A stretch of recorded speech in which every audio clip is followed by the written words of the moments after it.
잠언 13장 14절부터 25절 말씀을 드리겠습니다. 13장 후반에는 재물과 가난에 대한 내용이 나오고 있어요.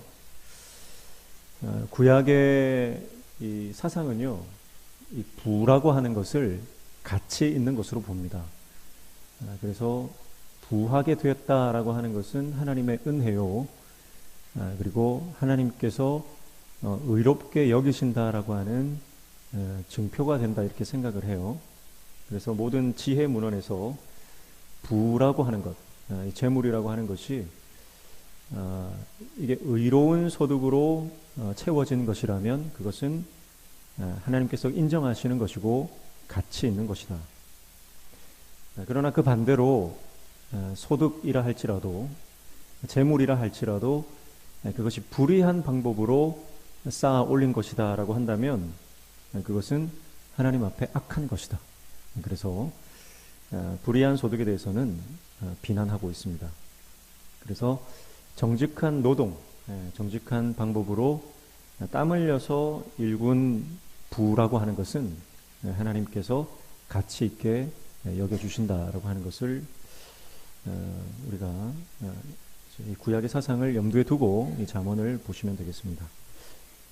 먼저 14절 보시면 지혜 있는 자의 교훈은 생명의 샘이니 사망의 그물에서 벗어나게 하느니라, 그렇게 말씀하죠.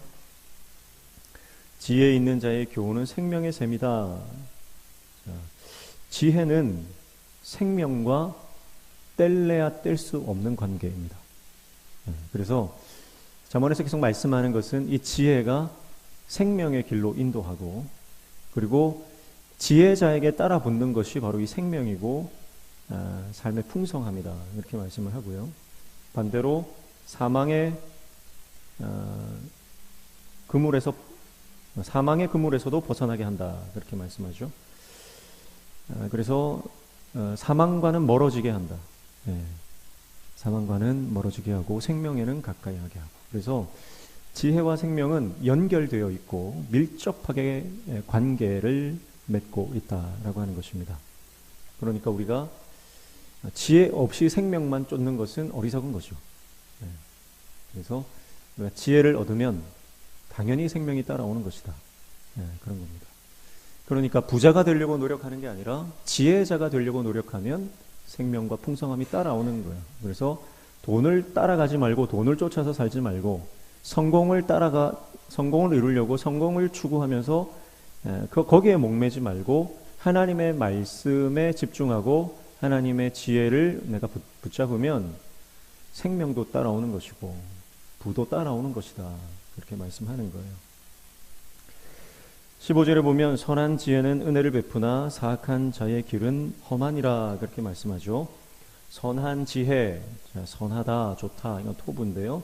선한 지혜는 좋은 통찰력이다, 탁월한 이해력이다, 그렇게 보시면 됩니다. 반대로 사악한 자의 길이라고 했는데, 여기에서 사악한 자의 길은 험하다, 이렇게 말했잖아요. 원어적으로 보면 사악한 자들의 길은 흐르는 물이다, 그렇게 말했어요.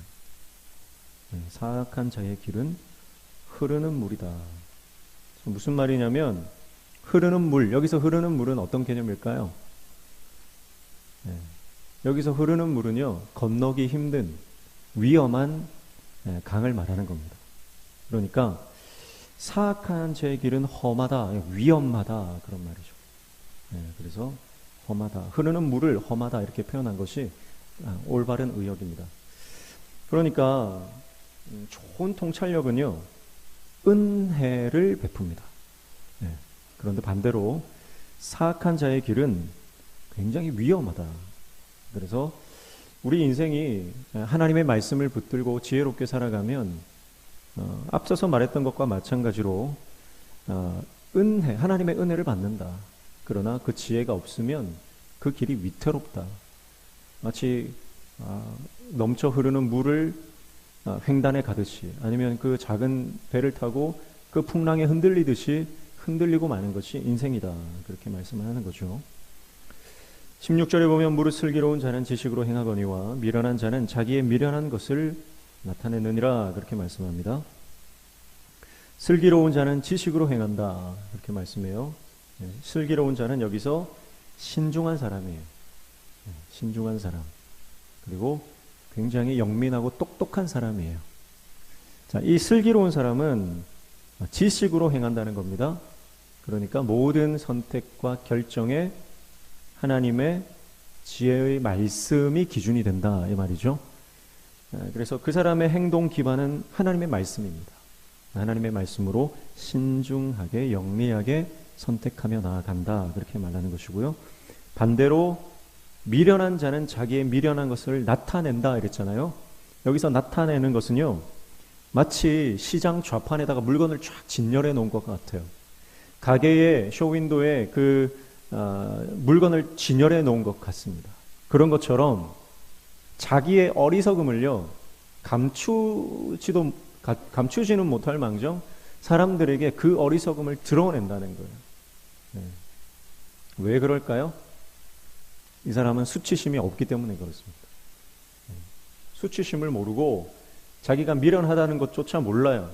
네. 그러니까 자기 안에 있는 그 모든 미련한 것들을 사람들에게 다 드러냅니다. 네. 마치 자랑하는 것처럼 좌판에 쫙 깔아놓아요. 네. 17절에 악한 사자는 재앙에 빠져도 충성된 사신은 양약이 되느니라 그렇게 말씀하죠. 자, 앞에 나왔던 사자와 뒤에 나오는 사신은요, 똑같이 전달하는 사람을 말합니다. 단어는 좀 다르지만 의미는 같습니다. 그래서 어떤 왕의 명령을 전달하든지 아니면 어떤 그 국가의 어떤 그 협상안을 가지고 가서 다른 나라의 왕을 만나거나 협상을 하는 그런 사람들 우리 보통 사신이라고 하지 않습니까? 뭔가를 전달하는 거예요. 그런데 두 가지 전달자가 있어요. 이 악한 전달자는요, 재앙에 빠집니다. 그런데 충성된 전달자는 양약이 된다는 거예요. 무슨 말이냐면 우리가 무엇을 전달하느냐에 따라서 우리가 재앙을 가져다 줄 수도 있고 사람을 고치고 치료하고 회복시키는 생명을 가져다 줄 수도 있다라고 하는 겁니다. 내 입에 뭘 담고 살아가느냐, 내가 무엇을 말하고 살아가느냐, 내가 무엇을 붙들고 살아가느냐에 따라서 그 내 입에 있는 말이, 내 삶의 내용이 다른 사람에게 재앙, 저주가 될 수도 있고 생명과 평안이 될 수도 있다. 그 말씀을 하고 있는 거죠. 자, 그러니까 우리가 항상 말해야 하는 것, 우리가 항상 붙들어야 하는 것, 우리가 항상 다른 이들에게 전달해야 하는 것은 뭡니까? 그것은 다름 아니라 바로 복음인 줄로 믿습니다. 십자가의 복음을 항상 선포하고 십자가의 복음을 항상 말하고 사람들에게 생명을 선포할 때 우리가 내뱉는 모든 말을 통해서 우리가 선포하는 모든 언어들을 통해서 생명이 살아날 수 있다라고 하는 거죠. 그런데 내 입에 복음이 없고 십자가 복음이 없고 내 안에 말씀이 없으면 내가 하는 말이 항상 다른 사람들에게 아픔과 또 충격과 여러 가지 절망에 빠지는 그 상실을 가져올 수 있다라고 하는 겁니다. 우리는 누구나 전달자로서 살아갑니다. 무엇을 전달하느냐, 내용은 저마다 다르죠. 오늘 저와 여러분이 예수 그리스도의 십자가 복음을 날마다 전달하는 복음의 전달자 되시기를 주님의 이름으로 축복합니다. 그래서 지금 내 옆에 있는 사람이 내 영향권 안에 있는 사람들은요, 항상 내가 무슨 말 하느냐에 따라서 그 사람들의 운명이 바뀌기도 합니다. 그래서 여러분 특별히 가정에서 항상 우리 입에 긍정적이고 또 희망과 비전을 선포하는 말들을 하시기를 축복합니다. 내가 그 말을 내가 하지 않으면 내가 이제 점검을 해야 돼요. 내 가족들이 지금 나에게 어떤 영향을 받고 있는가, 그것을 항상 점검해야 됩니다. 그래서 남편이나 아내나 자녀들이 내 말에 영향을 받는다라고 하는 것을 기억하고 항상 우리가 믿음의 언어로 그렇게 나아가야 할 줄로 믿습니다. 18절에 보면 훈계를 저버리는 자에게는 궁핍과 수욕이 이르거니와 경계를 받는 자는 존령을 받느니라 그렇게 말씀했죠. 훈계를 저버리는 자, 그러니까 이 지혜를 가치 없게 생각하는 사람이 있어요. 하나님의 말씀을 대수롭지 않게 생각하는 사람들은 꼭 있습니다. 어리석은 사람들은 언제나 있어요. 그 결과는 궁핍과 수욕이라고 말씀을 하고 있습니다. 궁핍이라고 하는 것은 이제 가난한 것이죠. 결국은 우리의 가난이라고 하는 것은요, 하나님의 말씀의 고갈 상태가 가장 우리 인생에서 가장 큰 궁핍이에요. 돈이 없다. 그것은 좀 불편할 뿐이에요. 그러나 내가 하나님의 말씀에 이 궁핍을 겪는다면요, 이것은 영혼이 살고 죽는 문제입니다. 그리고 수욕이 이른다라고 했는데, 수욕이라고 하는 것은 불명예, 수치스러운 것이죠. 우리 인생이 결국은 부끄러움을 당하게 됩니다. 말씀을 떠나서 살면 결국 우리가 하나님 앞에 섰을 때에 그 부끄러운 심판 앞에 서게 될 것입니다. 그러나 반대로 경계를 받는 자는 존령을 받는다, 그렇게 말씀했죠. 그래서 하나님의 지혜와 교훈을 받아들이는 사람, 수용하는 사람, 하나님의 엄하신 말씀, 그 질책을 주의하고 그 꾸지람을 수용하면 그 사람은 존령, 존귀와 영광을 얻게 된다, 이렇게 말씀하고 있습니다. 때로는 하나님의 말씀이 우리에게 따끔하죠. 아프죠. 때로는 하나님의 말씀이 우리를 나무라시고 꾸짖을 때 내가 회개해야 하는 문제 앞에서 사실은 부끄러울 수 있습니다. 그러나 말씀 앞에서 내가 그 순간의 아픔과 수치를 받고 순종하면요, 영원한 수치로 들어가지 않습니다. 그러나 지금 돌이키는 것이 내가 좀 수치스럽다고 돌이키지 않으면 영원한 수치로 들어가는 겁니다. 19절에 소원을 성취하면 마음에 달아도 미련한 자는 악에서 떠나기를 싫어하느니라, 그렇게 말씀하죠. 자, 소원을 성취하면 마음이 달다. 이것은 13장 12절에도 그런 말씀을 했어요. 12절에 보면 소망이 더디 이루어지면 그것이 마음을 상하게 하거니와 소원이 이루어지는 것은 곧 생명나무니라, 그렇게 말씀했죠. 소원이 이루어지는 것은 생명나무다라고 하는 겁니다. 오늘 19절에도 소원을 성취하면 마음이 달다, 그렇게 말했어요. 그런데 미련한 자는 악에서 떠나기를 싫어한다, 그렇게 말하죠.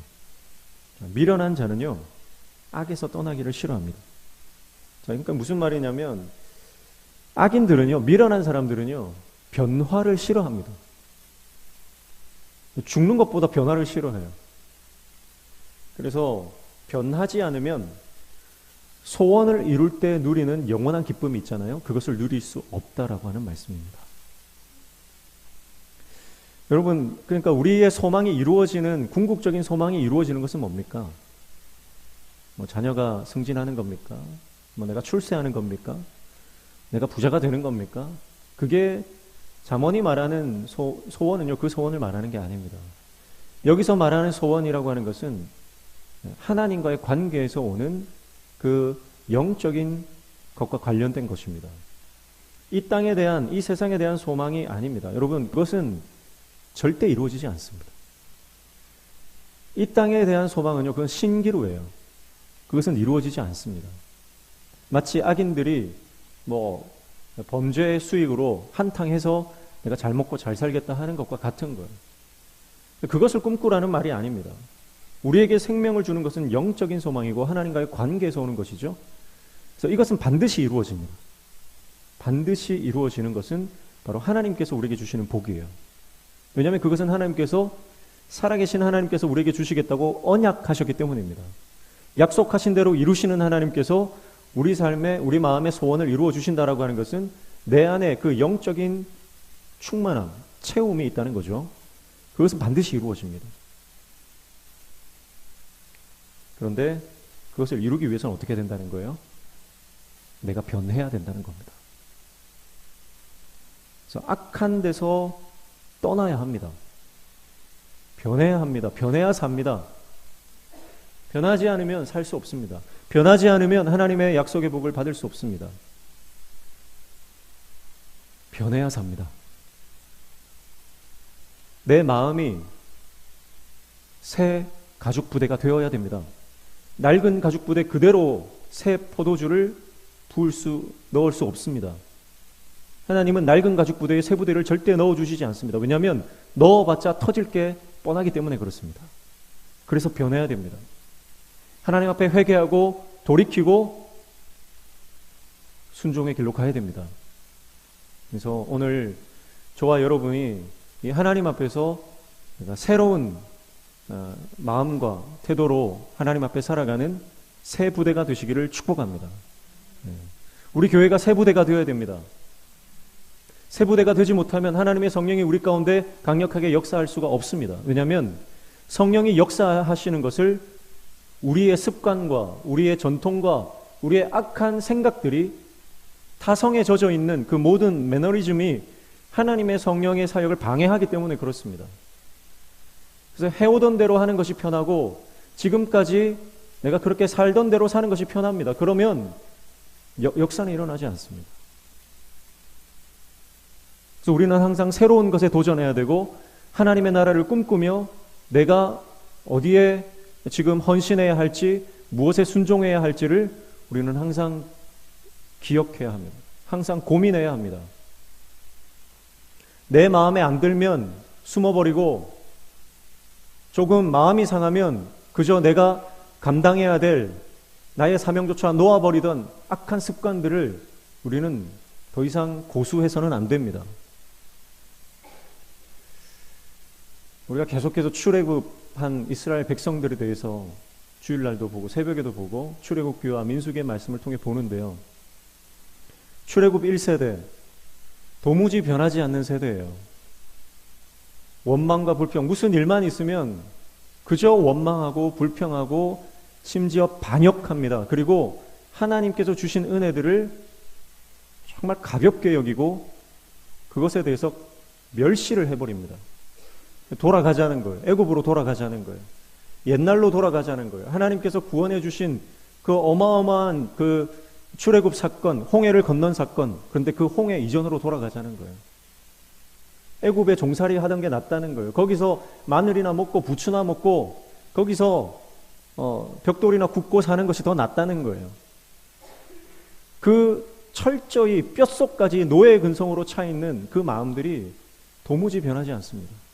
모세의 마음이 얼마나 답답했을까 그런 생각을 합니다. 그러나 그 출애굽 1세대가 다 광야에서 엎드러지고 죽고 난 이후에 출애굽 2세대는요 가나안 땅으로 들어갑니다. 민수기 27장에 나오는 슬로브앗의 딸들을 보십시오. 그 슬로브앗의 딸들은요 상황이 너무 안 좋습니다. 아버지가 죽었는데 아버지의 기업 물을 아들이 한 명도 없어요. 자기 집안에. 출애굽 1세대였으면 어떻게 했을까요? 원망하고 불평하고 반역했겠죠. 다시 애굽으로 돌아가자.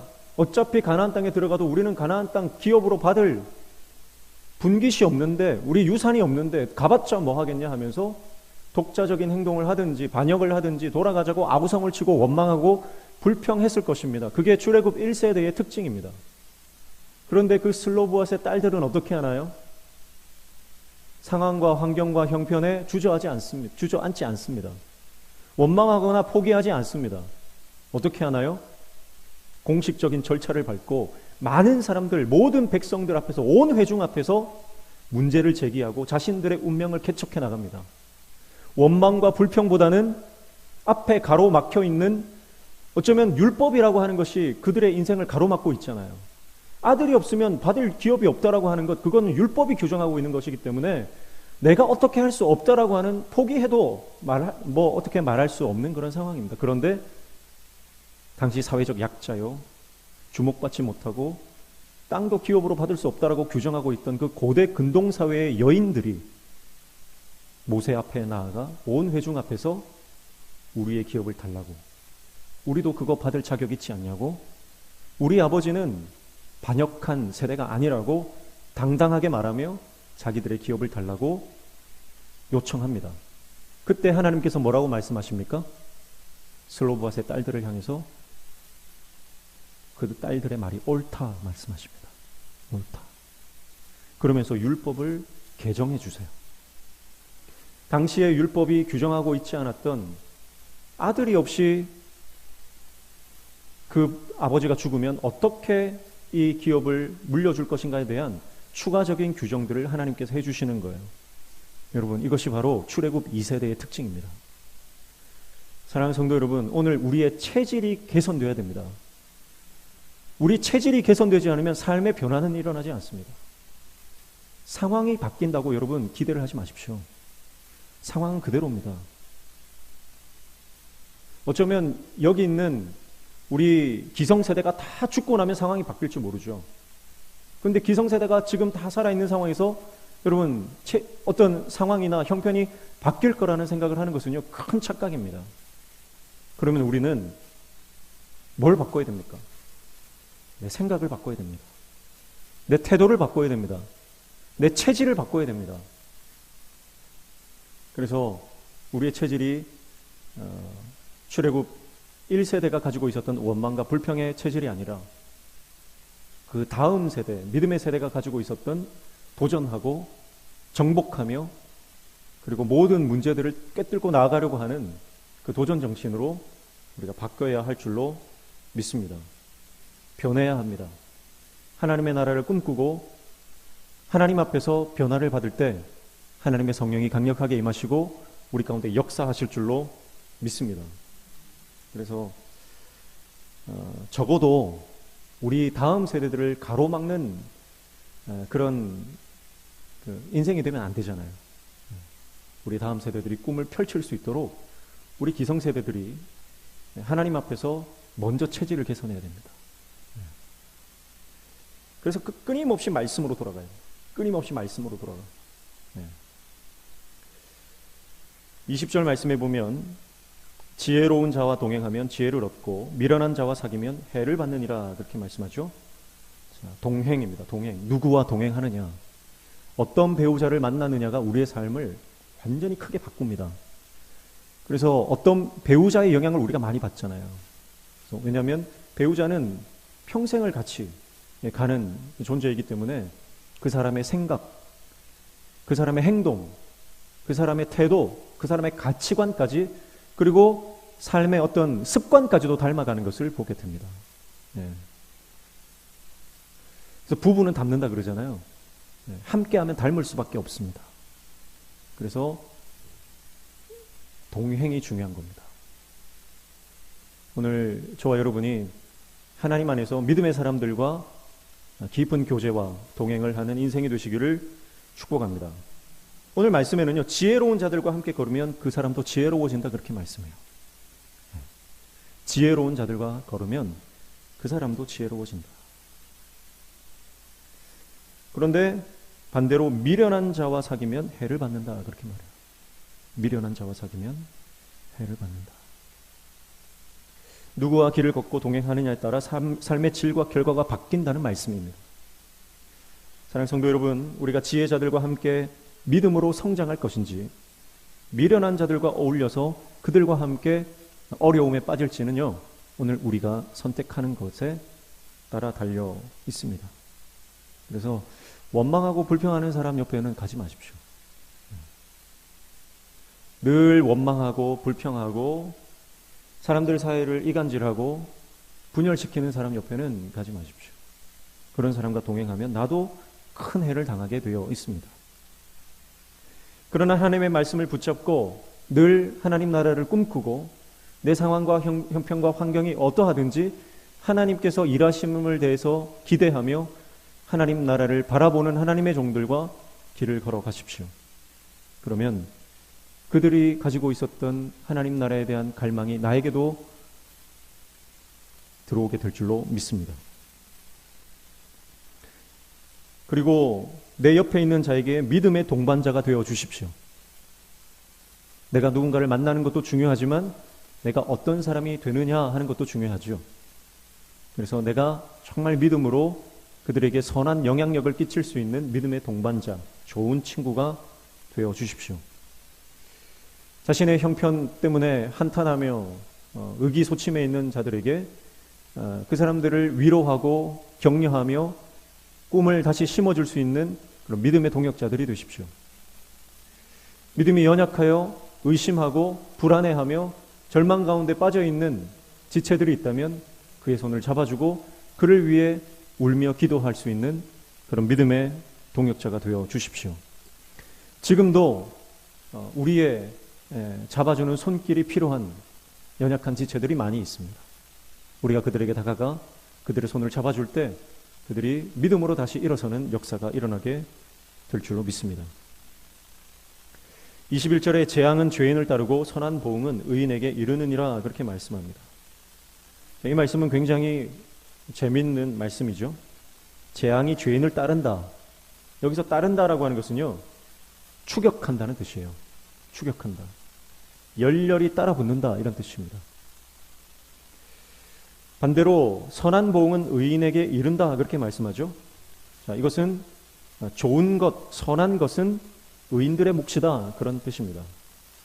여러분, 이것은 둘 다 재앙이든 좋은 것이든 이것은 누군가를 쫓아간다 이런 뜻으로 우리가 해석할 수 있겠습니다.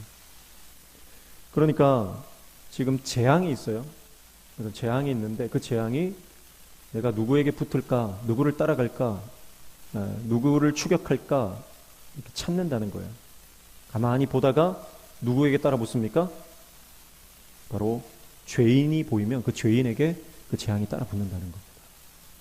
그러나 반대로 선한 보응, 하나님의 선한 것, 하나님의 좋은 것은 이 선한 것도 누구를 따라갈까, 누구에게 내가 붙을까 지켜보다가 선한 사람이 있으면 그 의인에게 따라가서 붙는다 그 말씀이죠. 제가 예전에 읽었던 책 가운데 추격하시는 하나님이라는 책이 있어요. 제가 아주 재밌게 그리고 감동적으로 읽었던 책인데, 추격하시는 하나님. 하나님도 추격하신다는 거예요. 누구를 추격합니까? 하나님도 하나님의 사람들을 포기하지 않고 끝까지 추격하셔서 마침내 복을 주시고야 마는 분, 그런 의미로 추격하시는 하나님이다 그렇게 책을 썼어요. 그래서 하나님은 모세를 끝까지 따라가셔서 모세를 하나님의 종으로 세우시고 그를 통해 이스라엘 백성들을 출애굽시키시고 복을 주시고, 야곱 같은 사람도 하나님께서 그를 평생에 추격하시며 그의 복을 주시고야 마는 그런 하나님. 성경의 모든 위대한 인물들, 그 인물들은요, 그들이 능력이 있고 선해서가 아니라 하나님의 열심으로 하나님이 그들을 끝까지 따라 붙으셔서 그들을 쓰시고야 마는, 그리고 그들에게 복을 주시고야 마는 그 하나님, 그 하나님의 성실하심과 하나님의 열심과 그 하나님의 사랑, 그것을 하나님의 추격하심이라고 표현한 것입니다. 지금도 하나님은 하나님께서 누구에게 복을 주실까 찾고 계십니다. 그리고 그를 찾아내어 반드시 그에게 복을 주시고야 마는 줄로 믿습니다. 오늘 하나님께서 우리를 찾아내시고 이 자리에 그 은혜로 우리가 앉아 있는 줄로 믿습니다. 그렇다면 저와 여러분이 하나님께서 주실 그 놀라운 영적인 복과 이 땅에서 하나님의 은혜를 누리는 그 놀라운 복을 다 받아 누리는 인생이 되시기를 주님의 이름으로 축복합니다. 내 자격이나 내 조건이 아니라 하나님의 열심 때문에 그것이 이루어지는 것을 믿고 늘 주님을 바라볼 수 있는 하나님의 종들 다 되시기를 축복합니다. 22절에 보면 선인은 그 산업을 자자손손에게 끼쳐도 죄인의 재물은 의인을 위하여 쌓이느니라. 자, 여러분 보세요. 죄인의 재물이 누구를 위해서 쌓인다고요? 의인을 위해서 쌓인다는 겁니다. 불의한 재물을 아무리 많이 모아도요, 하나님이 그거 한번 치면 다 흩어집니다. 그리고 하나님께서 그 재물을 선한 사업을 위해서, 그리고 의롭게 살아가는 하나님의 백성들을 위해서 그것을 돌리신다, 그런 말씀이죠. 믿음으로 사는 부모는 그 자녀에게 영적인 선한 영향력을 미치게 됩니다. 그래서 선인은 그 산업을 자자손손에게 끼친다 그렇게 말씀하죠. 오늘 저와 여러분이 믿음으로 믿음의 유산을 우리 자녀들에게 흘려보내는 하나님의 종들 되시기를 축복합니다. 그러니까 악착같이 돈 버는 것보다 중요한 것은 하나님 앞에 믿음으로 살아가는 것, 그리고 그 믿음의 삶을 자녀들에게 보여주는 것입니다. 악착같이 돈 벌다가 여러분 돈 많이 벌어도요, 결국 나중에 가니까 병원에 다 갖다 주더라고요. 그런 분들을 너무 많이 봤습니다. 정말 돈밖에 모르고 살아가다가 마지막에는 다 병원에 다 갖다 주고 가는 겁니다. 설사 내가 그 많은 재산을 자녀들에게 물려준다고 생각해 보십시오. 그래도 그 돈 때문에 자녀들이 잘 되는 경우는 별로 없습니다. 내가 많은 유산을 물려줬다고 해서 그 자녀들이 잘 살아가는 것 아닙니다. 오히려 그 많은 돈이 그들의 정신 상태를 해이하게 만들고 하나님을 떠나게 만드는 경우가 많이 있습니다. 그래서 우리는 자녀들에게 돈을 물려주기보다는 신앙을 물려줘야 되고 믿음을 물려주어야 하는 줄로 믿습니다. 그래서 외국에 있는 큰 부자들은 보면 대부분 자신의 모든 재산을 사회에 환원하고 기부하는 것을 보게 됩니다. 그렇다고 해서 그 자녀들이 불평하느냐? 좀 그렇지도 않더라고요. 왜냐하면 우리나라 같은 경우에는 뭐 부모에게서 큰 재산을 받으면 그것이 자기 재산인 것처럼 그렇게 떵떵거리면서 살아가지만 외국 사람들은 보니까요, 부모에게 큰 유산을 물려받은 것에 대해서 별로 자랑스러워하지 않는 것 같아요. 왜냐하면 내가 쌓아 올린, 내가 열심히 해서 내가 이룬 그것이 가치 있는 것이라는 것을 아는 그런 어떤 사회적 인식, 그런 게 있는 것 같습니다. 그래서 얼마 전에도 보니까 자녀들에게 자기 회사 그 소유 주식을 증여를 해주려고 하는데 증여세를 내야 되니까 그 증여세 어떻게든 좀 덜 내려고 여러 가지 수단과 방법을 가리지 않고 이렇게 사회적인 물의를 일으키고 하는 모습들을 보죠. 그런 것들이 자녀들에게 결코 좋은 것이 아닙니다. 23절 가난한 자는 밭을 경작함으로 양식이 많아지거니와 불의로 말미암아 가산을 탕진하는 자가 있느니라, 이렇게 말씀하죠.